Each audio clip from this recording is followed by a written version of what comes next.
Nowadays, more and more people are becoming aware of environmental concerns through issues such as global warming and the depletion of the ozone layer.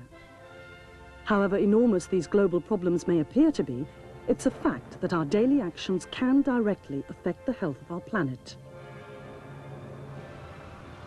Many of the things that we make and use can have a profound impact on the state of our environment, and so can the way in which we dispose of them.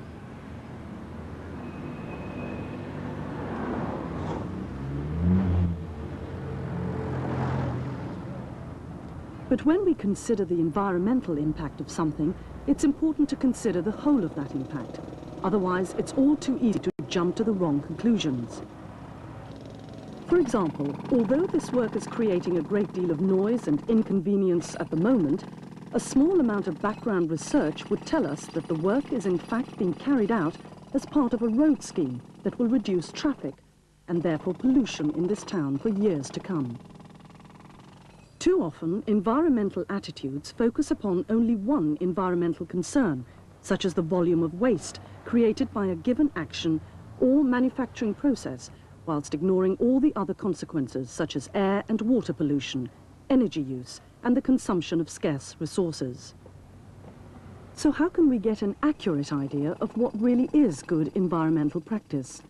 In many cases, we need to go right back to basics.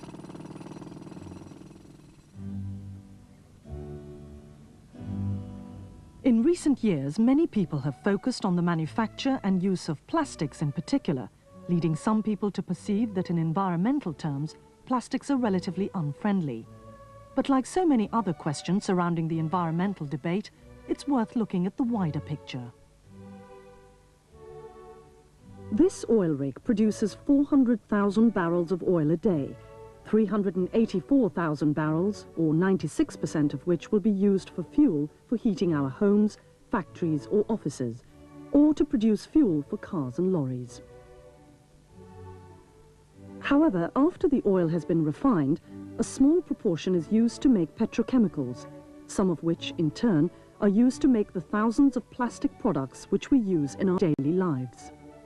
In fact, only about 4% of each barrel of oil is used for the manufacture of all plastics, about a third of which are used to make packaging, particularly food packaging, an industry that also makes use of glass, pulp and paper, steel and aluminium.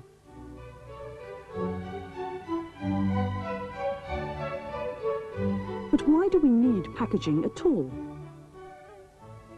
Almost everyone would agree that over-packaging is wasteful in every respect, but good packaging is in fact designed to meet a number of practical needs. Well-designed food packaging plays a vital role in modern society, allowing food to be kept longer in hygienic conditions and so prevent waste. Packaging protects the food that we buy at every stage, from farm to supermarket shelf, so that we can buy the products that we want at the quality we expect. Innovations in packaging have been an essential ingredient in the development of modern retailing practices. They have also virtually eliminated the risk of contamination of foodstuffs by germs, flies and insects, leading to significant improvements in public health. In Britain and other developed countries, no more than 2% of food is wasted before it reaches the consumer. In large measure, this is due to effective packaging. By contrast, in developing countries which have inadequate packaging, food waste ranges from 30% to 50%. Cutting down on waste means that we need to produce less food, resulting in fewer pesticides, less fertilizer, less pollution, and less energy use. At the same time, good food packaging has a knock-on effect, reducing the cost of other associated energy uses for refrigeration, transport, and so on. Plastic often provides excellent protection for food because it is very light, very durable, odorless, taint-free, and hygienic. Foam polystyrene is particularly effective because typically it weighs only a third as much as alternative packaging. In fact, a recent study in Germany has concluded that if we did not use plastic for packaging, the total use of packaging material measured by weight would increase fourfold, and the energy used to produce alternative packaging would double. These factors would mean more depletion of the Earth's natural resources, and at the same time the resultant packaging waste would more than double. So although it's easy to assume that food packaging is simply a waste of resources, its role is actually to improve hygiene and prevent waste. Waste of packaged product, waste of raw materials, and waste of energy. In many ways, plastics packaging is therefore particularly environmentally efficient. Most plastics products, in particular those made from polystyrene, are also completely recyclable, and leading plastics manufacturers, such as Linpac Plastics International, are taking their environmental responsibilities very seriously, developing recycling projects throughout Europe. But once again, it's vital to consider the whole picture. Recycling projects need to be carefully designed and managed. They must not use up more energy and resources than they save. Here at this converted textile mill in England, waste plastic is being sorted, shredded and recycled. The end product is recycled polymer granules ready to be used again to make plastic products. For plastics that cannot be efficiently recycled, energy recovery can often prove a viable alternative. Plants such as this can recover energy from waste plastic without producing any harmful emissions. And in situations where recycling and energy reclamation are inappropriate, used plastics products, being inert, can be safely landfilled. And because all the used polystyrene packaging generated in this country accounts for less than 1% of our household waste, this disposal method will have no significant effect on the rate at which our landfill space is filled up. Every one of us is responsible for our environment and for the long-term future of our planet. A clear understanding of environmental issues and the impact of our actions helps us all to work together in taking care of the world we share.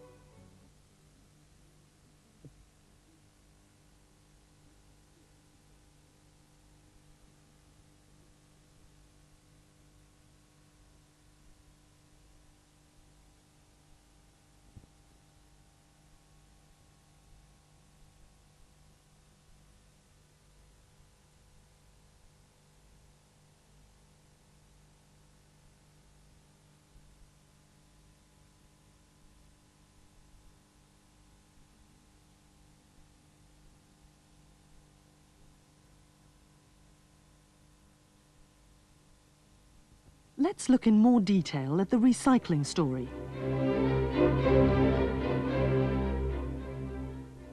Plastics have become an essential part of our everyday lives, largely because they are such an effective packaging solution for so many everyday products. Good food packaging keeps food in a hygienic condition, preventing contamination and reducing food waste. Polystyrene packaging in particular is very useful because it is light, hygienic, energy efficient, odorless and completely recyclable. But however useful plastics are as a packaging material, the main complaint from environmental pressure groups continues to be that packaging creates too much waste. In fact, whilst European legislation is now in place to ensure that more packaging is recycled, the plastics packaging industry has been aware of its environmental responsibilities for some time. Traditionally, the plastics industry has recycled more than 95% of its own scrap, and wrapping material used to protect products in transit is collected and remade into refuse sacks or carrier bags. But what about the plastics packaging that we use at home? Plastics actually constitute a very small proportion of our waste, and since polystyrene is completely recyclable, it really isn't sensible to mix it in with all our other household waste and send it to the tip.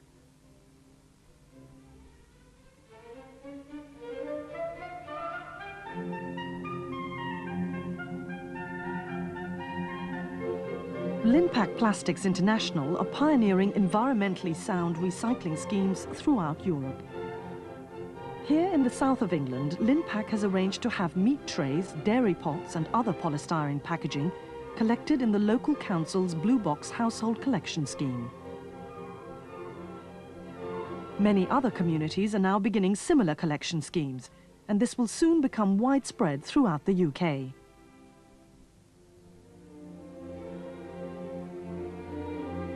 And here we're working with McDonald's, one of our largest clients, to develop a scheme to encourage customers to separate their styrene packaging in the restaurant.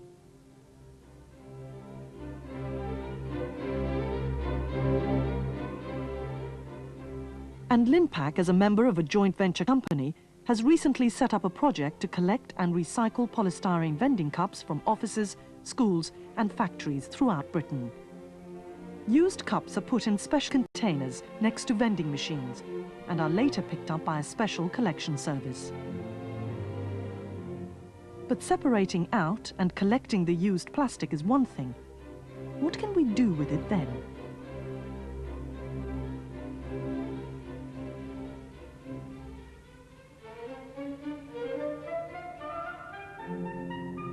Once the used plastic has been collected, it can now be recycled at Linpac's unique recycling plant south of Manchester, the first of its kind in Europe.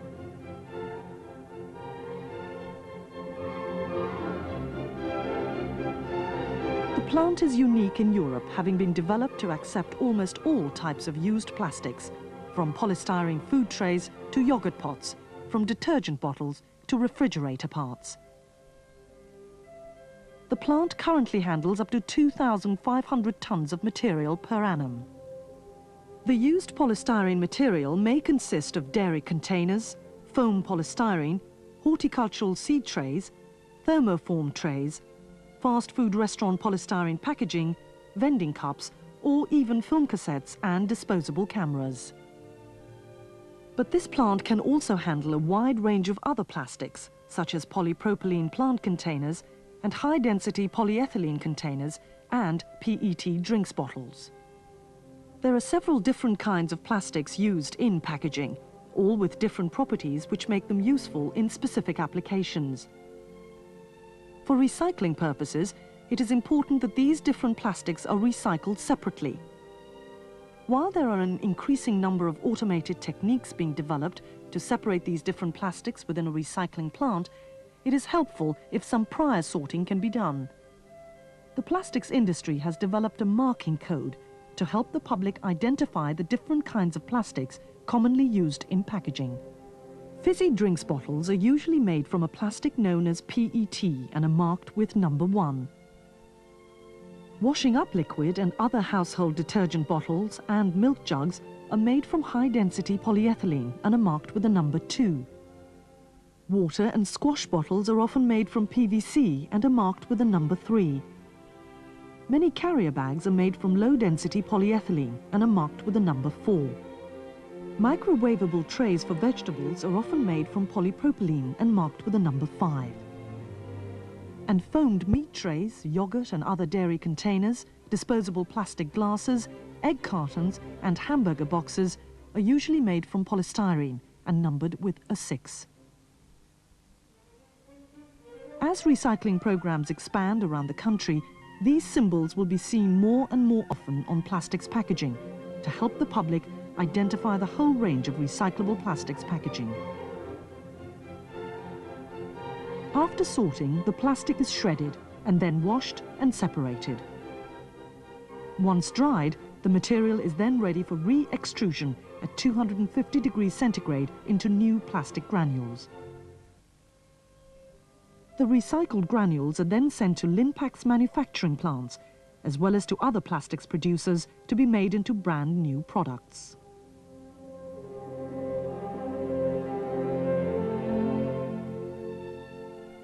To make the best use of this resource and to close the recycling loop, Linpac have developed a unique range of products made from the recycled material, such as Restore egg boxes and hamburger boxes.